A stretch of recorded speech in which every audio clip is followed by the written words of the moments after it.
Diyos ko. Tama na namin. Ay, Diyos ko, iwanan nyo na ako. Ibabalik ko na kayo sa mga pwesto nyo. Lord, guys, ito yung mga alaga kong pagong, guys. Ito sila yung mga mahinang nilalang. Kailangan nila bumalik sa kanilang pinanggalingan. Actually, ilipon ko sila, hindi ko sila kayang alagaan.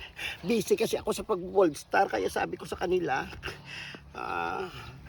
balik kayo sa inyong pinanggalingan kasi may mga natural habitat kayo. Ito silang mga ex ko yan, guys. Tingnan mo, ang dami-dami nila. So, isa-surrender ko na sila sa Mother Nature. Actually guys, gusto ko mag-alaga ng pagong sa bahay. Kaso lang wala na tayong magagawa, guys. Para sa palumba-lumba. Kailangan na nila bumalik sa kanilang destinasyon kung saan sila nagaling ng mga lupalop ng mundo. So ayan guys, so tumatakbo na siya. Ayan. So ayan, sabi ko sa inyo guys, kailangan na nila bumalik kung saan sila nagaling. Tingnan mo sila. Mag-ingat kayo sa mga biyahe nyo, sis. Alam ko mga pagong na kayo, may mga ginagampanan kayo dito sa mundo.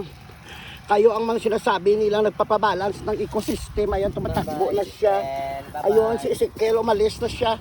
Ayun, mabilis pa siya sa takbo ng ano. Yung iba nandun na sa baba.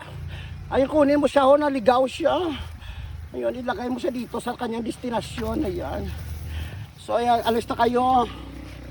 Mag-ingat kayo sa mga biyahe nyo, sis. Ayan.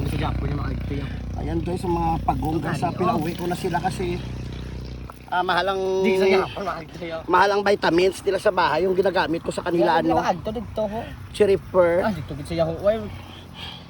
Kaya hayaan mo na sila, pabalikin mo na sila kung saan sila nanggaling. Sige, alis. Bumalik kayo doon sa ilog. Sige na, kasi may mga sarili kayong ginagampanan dito sa mundo. Kayo yung nagpapabalance ng ecosystem natin. Sige na. Huwag na kayong malungkot kasi Iba na, wala na. nilagaan ko naman kayo ng tama. Ayan, nandiyan. Pumasok na sila dyan, oh. Sis, dito kasi doon kayo sa ilog, sis, oh. Yung iba nandoon, oh. Ang bilis nila, guys. Ayun. Sana siya. Balik ka dito. Saan yung isa? Ayun. Bakit kasi sumiksik ka dyan? Doon ang destinasyon yung... Ayun. Dito. Sige na. Yung iba nandoon na.